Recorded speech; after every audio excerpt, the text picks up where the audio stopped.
Hello everyone, कैसे हैं आप सभी। I hope you all are fine.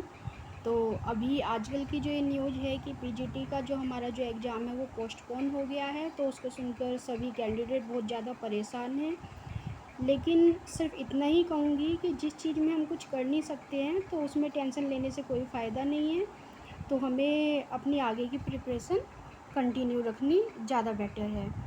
तो आज की इस वीडियो में हम जॉन मिल्टन के कुछ क्रिटिकल कमेंट्स को डिस्कस करने वाले हैं, और आज के वीडियो हमारे यूपी टीजीटी के लिए बहुत ही इम्पोर्टेंट रहेगी। सो आइए स्टार्ट करते हैं आज की वीडियो। सो जो फर्स्ट कोटेशन है that is Milton's verse was subtle and सजेसिव। तो ये किसने बोला है कि जो मिल्टन की जो वर्स है या मिल्टन की जो कविताएं हैं वो कैसी हैं, वो या तो सब्टल हैं या फिर सजेसिव हैं। तो सब्टल मीन्स होता है सूक्ष्म, और सजेसिव मतलब होता है विचारोत्तेजक। तो ये जो कोटेशन बोली है ये क्रिस्टोफर रिक्स ने बोली है। Next quotation is the study of Milton could be of no help. Means Milton का जो अध्ययन है, मिल्टन की जो स्टडी है वो कोई भी मदद नहीं कर सकती थी। It was only a hindrance. वो केवल एक बाधा थी। तो ये जो कोटेशन है ये टी.एस. इलियट ने बोली है। Next quotation is of no other poet is it's so difficult to consider the poetry simply as poetry. तो इसमें बोला गया है कि किसी अन्य कवि की कविताओं को केवल कविता के रूप में मानना इतना मुश्किल नहीं है। Without our technological and political dispositions making unlawful entry. जितना कि बिना हमारे थियोलॉजिकल एंड पॉलिटिकल डिस्पोजिशंस के बिना, इसको मतलब अनलॉफुल एंट्री के बिना। तो यहाँ पे इन्होंने बोलना चाहा है कि किसी अन्य कवि की कविता को केवल कविता के रूप में मानना इतना मुश्किल नहीं है, बिना हमारे थियोलॉजिकल मीन्स धार्मिक एंड पॉलिटिकल मीन्स राजनैतिक डिस्पोजिशंस के। मेकिंग अनलॉफुल एंट्री, अवैध, अनलॉफुल होता है अवैध, और एंट्री मीन्स प्रवेश के। तो that is called by T S. Eliot. Next is his harmonical and ingenious soul did lodge in a beautiful and well proportioned body. He was a spare man. तो ये जो कोटेशन है ये जॉन ऑब्रे ने बोली है, और इसका जो मीनिंग बैठता है दैट इज हिज हार्मोनिकल, उनकी जो हार्मोनिकल होता है सामंजस्यपूर्ण, एंड इंजीनियस, और उनकी जो इंजीनियस जो सोल है, did lodge in a beautiful and well proportioned body. तो वो क्या है, एक सुंदर और सुडौल, वेल प्रोपोर्शन मीन्स सुडौल बॉडी में निवास करती थी।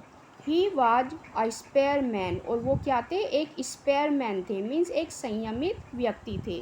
तो that was called by John Aubrey. Next is he pronounced the letter R, littera canina, very hard a, certain sign of a satirical wit। तो ये जो कोटेशन है ये भी जॉन ऑबरे ने बोली है, और इसका जो मीनिंग है दैट इज ही प्रोनाउंस, उन्होंने प्रोनाउंस किया था the letter R, letter R को। यहाँ लेटर आर का मीनिंग दिया हुआ है यहाँ पे लिटरेरा कैनिना, वेरी हार्ड, और इसको क्या बोला था, वेरी हार्ड उन्होंने प्रोनाउंस किया था। A certain sign of a satirical wit, जो कि उनकी सटायरिकल विट का यानी कि उनकी व्यंग्यात्मक बुद्धि का एक निश्चित साइन था। तो ये जॉन ऑबरी ने बोला है यहाँ पे। Next is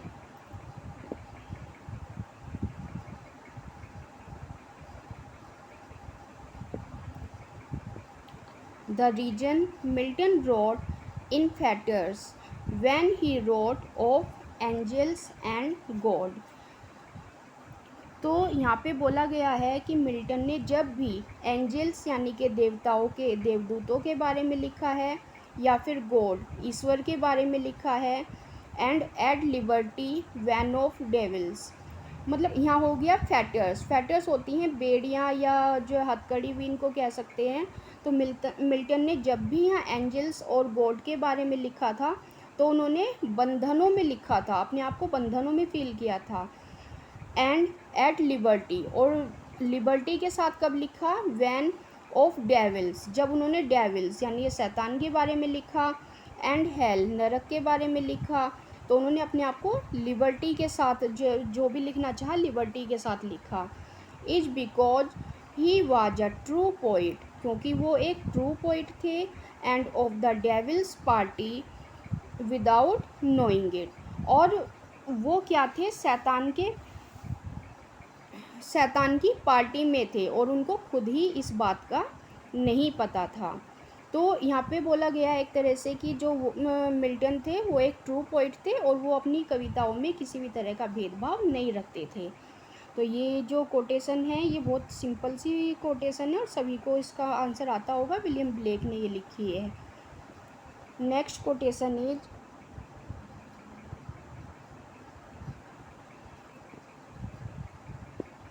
Milton was a genius that could cut a colossal form from a rock। तो मिल्टन क्या थे, वो एक जीनियस थे। मिल्टन एक जीनियस थे दैट कुड कट, जो कट कर सकते थे, अ कोलोसल फ्रॉम अ रॉक, जो चट्टानों से भी, कोलोसल होता है कोई विशालकाय एक बड़ी सी आकृति का, तो एक चट्टान से भी वो एक कोलोसल फॉर्म को जो बिल्ड कर सकते थे।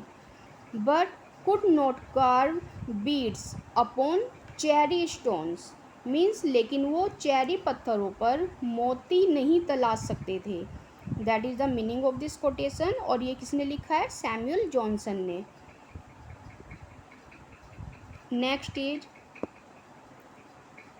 N acrimonious and surely Republican. तो ये भी सैमुअल जॉनसन ने लिखा है उनके बारे में कि जो जॉन मिल्टन थे वो कैसे थे, एक्रीमोनियस, एक्रीमोनियस होता है कटु स्वभाव का, और श्योरली रिपब्लिकन, और एक रूखे क्या थे, वो रिपब्लिकन थे। तो सैमुअल जॉनसन की कोटेशन है ये। Next is he passed the flaming bounds of place and time. तो यहाँ पे ये पहले पढ़ लेते हैं पूरा। The living throne, the sapphire blaze, where angels tremble while they gaze. He saw, but blasted with the excess of light, closed his eyes in endless night। तो ये जो कोटेशन है ये थॉमस ग्रे की लिखी हुई है और इसका यहाँ पे मीनिंग है, ही पास्ड द फ्लेमिंग बाउंड्स, वह स्थान और समय की ज्वलंत सीमाओं को पार कर गए थे। तो यहाँ पे लिखा है ना, उन्होंने बिल्कुल पास कर लिया था flaming bounds of place and time, समय की और स्थान की सीमाओं को उन्होंने पार कर दिया था। द लिविंग थ्रोन, और जो लिविंग थ्रोन था जीवित सिंहासन, और द सफ़ायर ब्लेज, सफ़ायर जो ब्लेज थी इसको हिंदी में बोलते हैं नीलम ज्वाला। वेयर एंजल्स ट्रेम्बल, जहाँ पे एंजल्स जो थे, देवदूत जो थे वो भी कांपते थे। वाइल दे गेज, ही सो, जबकि वे देखते थे, जो एंजल्स भी वहाँ पे देखते थे तो कांपते थे। एंड ही सो, उन्होंने देखा, but blasted with the excess of light, लेकिन प्रकाश की अधिकता से नष्ट हो गए।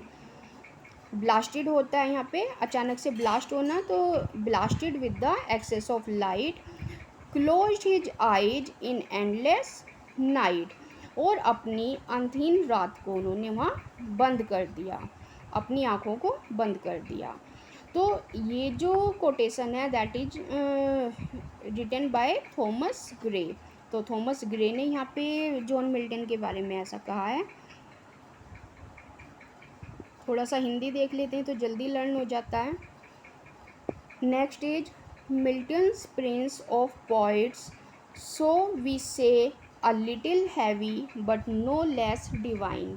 तो यहाँ पे कहा गया है Milton is the prince of poets. जो मिल्टन थे वो सभी पोइट्स के क्या थे, प्रिंस थे।